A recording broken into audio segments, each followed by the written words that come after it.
One का शांत वातावरण, चारों ओर हरे भरे पेड़, पक्षियों की मधुर आवाज और पवित्र नदी की धारा बह रही थी। वनवास के दिनों में भगवान राम, माता सीता और लक्ष्मण पंचवटी में एक छोटी सी कुटिया में रहते थे। उनका जीवन सादा था, पर प्रेम और शांति से भरा हुआ। लेकिन इसी शांत जीवन में एक दिन ऐसा तूफान आया जिसने सब कुछ बदल दिया। अरे, ये कितना सुंदर हिरण है। इसका रंग तो सोने जैसा चमक रहा है। ऐसा अद्भुत मृग मैंने पहले कभी नहीं देखा। प्रभु, देखिए ना, ये स्वर्ण मृग कितना मनमोहक है। मेरा मन कर रहा है कि ये हमारे पास रहे। आप इसे पकड़ कर ला दीजिए। सीते, ये साधारण मृग नहीं लगता। मुझे इसमें कुछ छल का आभास हो रहा है। प्रभु, मुझे ये बहुत प्रिय लग रहा है। कृपया इसे मेरे लिए ले आइए।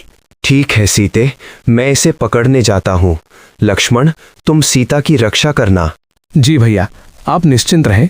वह स्वर्ण मृग वास्तव में रावण का साथी मारीच था, जो राम को कुटिया से दूर ले जाने के लिए छल कर रहा था। जंगल के भीतर राम मृग का पीछा करते हैं और अंत में तीर चलाते हैं। हाँ, लक्ष्मण बचाओ। लक्ष्मण, तुमने सुना? ये तो प्रभु राम की आवाज थी। वे संकट में हैं। तुम तुरंत उनकी सहायता के लिए जाओ। माता, आप चिंता न करें। ये कोई मायावी आवाज है। भैया राम को कोई हानि नहीं पहुंचा सकता। लक्ष्मण, तुम अपने भाई की सहायता करने क्यों नहीं जा रहे? अगर उन्हें कुछ हो गया तो? लक्ष्मण, तुम अपने भाई की सहायता करने क्यों नहीं जा रहे? अगर उन्हें कुछ हो गया तो? माता, मुझे उनकी आज्ञा है कि मैं आपकी रक्षा करूं। तुम्हें अपने भाई की चिंता नहीं। अगर आज तुम नहीं गए तो मैं समझूंगी कि तुम्हारे मन में कोई और भावना है। माता, आप मुझे ऐसे शब्द मत कहिए। मैं अभी भैया के पास जाता हूँ, लेकिन आप इस रेखा के बाहर मत आइए। ये लक्ष्मण रेखा है। जब तक आप इसके भीतर रहेंगी, कोई आपका कुछ नहीं बिगाड़ सकेगा। अब कुटिया के पास माता सीता अकेली थी और यही वो पल था जिसका रावण इंतजार कर रहा था। भिक्षा देही, भिक्षा देही। महाराज, कृपया यही प्रतीक्षा करें। मैं अभी भिक्षा लेकर आती हूँ। देवी, क्या एक साधु को द्वार पर ही खड़ा रखोगी? क्या तुम बाहर आकर भिक्षा नहीं दोगी? लेकिन मुझे इस रेखा के बाहर नहीं जाना चाहिए।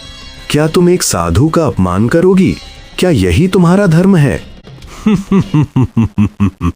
मैं लंका का राजा रावण हूँ। तुम रावण हो। दूर हटो। सीते, मैं तुम्हें अपने साथ लंका ले जाऊंगा।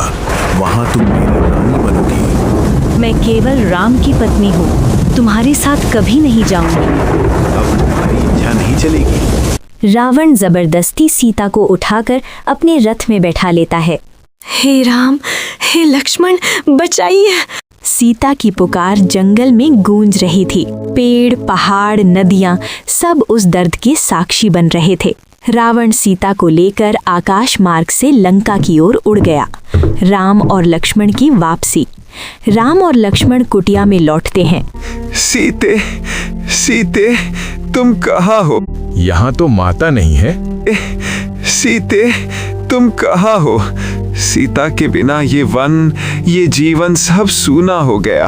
सबसे दर्दनाक मोड़ बन गई। एक पल की भूल और छल ने राम और सीता को अलग कर दिया। लेकिन यही घटना आगे चलकर रावण के अंत और सत्य की जीत का कारण बनी। ये था सीता हरण का वो प्रसंग जिसने इतिहास में एक अमर कथा लिख दी। तो कैसी लगी आपको हमारी ये कहानी? अगर अच्छी लगी तो लाइक, सब्सक्राइब कीजिएगा, पर कमेंट में बताइएगा कि हमारी कहानी आपको कैसी लगती है। फिर मिलेंगे ऐसी ही एक नई कहानी के साथ। तब तक देखते रहिए पूजा अनलिमिटेड स्टोरी।